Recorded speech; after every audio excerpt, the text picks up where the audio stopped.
Hi, my name is Holly Mason. I am a clinical psychologist, and today I'm going to take you through a lecture on self-sabotage. A basic overview of today's presentation. We'll start by looking at what we mean by self-sabotage. Then we'll move on to look at the common causes of these self-sabotaging behaviours. We'll follow with conscious and unconscious self-sabotage, given an example of both. We'll then look at the common behaviours that indicate self-sabotage. We'll move on to look at ways to draw awareness to potential self-sabotage, and we'll end with recommended ways to combat self-sabotaging behaviours. So what do we mean by self-sabotage? Self-sabotage is rooted in counterproductive mindset, referring to beliefs and behaviours that prevent us from achieving our goals. So self-sabotaging behaviours and patterns are actually known to hinder certain aspects of personal and professional success, and they can also be extremely damaging to well-being and overall mental health.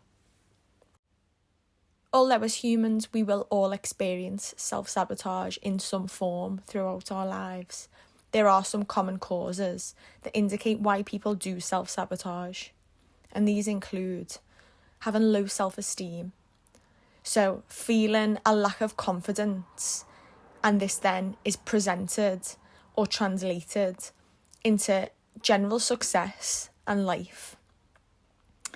Relative negative emotions, so having a negative emotion and it hindering, and then having a negative emotion about the hindrance. Poor inner dialogue, speaking to yourself badly, telling yourself, I can't, I am this, I am not this, all in a negative manner. Having a fear of disappointing others and it preventing any form of success or even trying. Issues with cognitive dissonance, knowing that I am consciously self-sabotaging here and I know it's bad, but I'm still going to do it anyway. And also, self-sabotage can be used as a coping mechanism from past trauma. So sometimes self-sabotage is used to deal with a stressful or traumatic experience from the past. And unfortunately, if this isn't addressed, this creates further problems, whilst also prohibiting or limiting a person's ability to move forward in a healthy way. So it's important to know that self-sabotaging behaviours can actually be conducted both consciously and subconsciously. So this means we can either have full awareness of the hindrance process and prevent ourselves from stopping that anyway, or comparatively, we can not realise the destruction that we're causing through self-sabotaging behaviours until it gets to the worst possible outcome. So self-sabotage is something that we all do at times, but it can either be something that we know or something that we don't. So a conscious example of self-sabotage may be somebody who is overweight or on a strict diet and have eaten really, really well for the week, and then they may consciously choose to sabotage their positive efforts by choosing to eat a whole tub of ice cream after their meal. So with this example, there's full conscious awareness surrounding the diet that this person is on, and the things that they know work well with this process and the things that actually will hinder it, but choosing to consciously sabotage or hinder this success anyway. Moving on to the unconscious example. So somebody who misses a deadline in work and they're convincing themselves they didn't have the time to complete the work for this deadline, when in reality, subconsciously, this person is afraid of failure. And this is the true reasoning behind missing the deadline. So the subconscious ideology that if they don't complete this work, they can't be branded as a failure on the work itself because it hasn't been done. Okay, so there are a variety of behaviours that are associated with conscious and unconscious self-sabotage, and it's important to look out for these behaviours.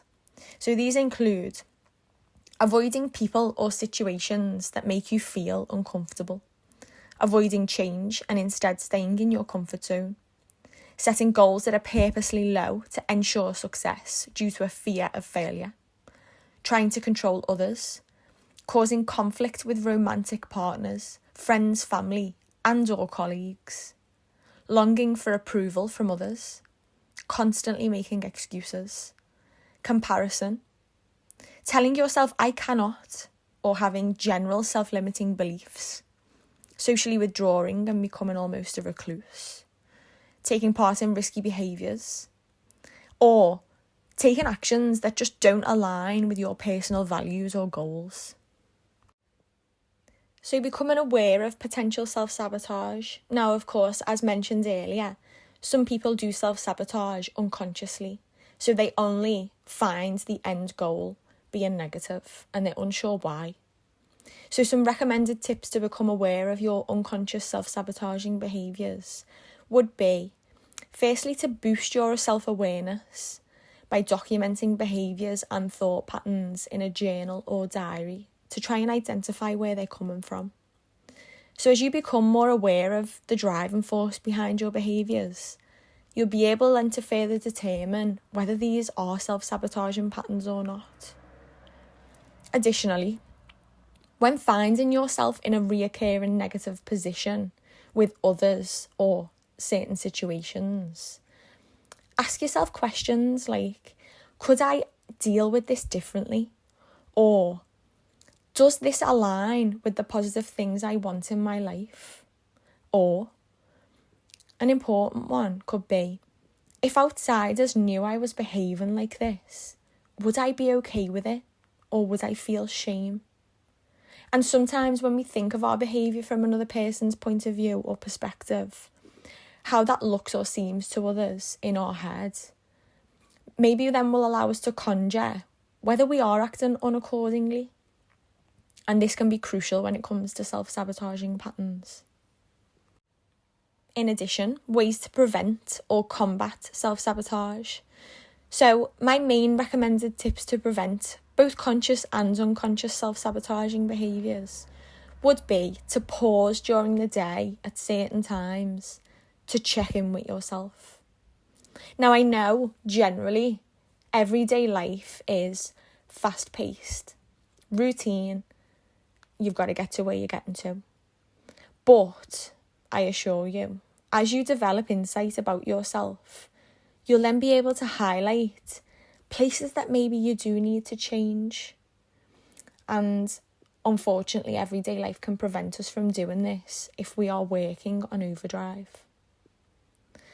Additionally, living with intention by setting meaningful goals and creating a plan to put these goals into action. So when setting your goals, ask yourself questions like, what do I want more of in my life? What creates my sense of meaning or purpose? And have an intention with this and reminding yourself of it. Or integrating small changes, reminding yourself that positive action overrides self-defeating action. And it's important to treat changing self-sabotaging patterns as you would your habits. So I always say, think in terms of making incremental changes, step by step. Replace one thought or behaviour every day and give yourself time to instill this change before you move on to the next. And also, as uncomfortable as it may be, know and embrace your own strengths, because this is a great way to thrive. When drawing awareness to your strengths, self-esteem is likely to increase, as well as positive reinforcement on inner dialogue. And all of these ways that do combat self-sabotage will allow you to live your life more optimally. So to conclude the presentation, the things that are important to know are that although as humans we do all experience self-sabotage at some points, there are actually effective ways to heighten our awareness to the self, to limit potential destruction or hindrance on personal life and successes in general. And once we're aware of these techniques, we're then able to take control, living life with a greater depth of intention that aligns with personal goals overall. Thank you.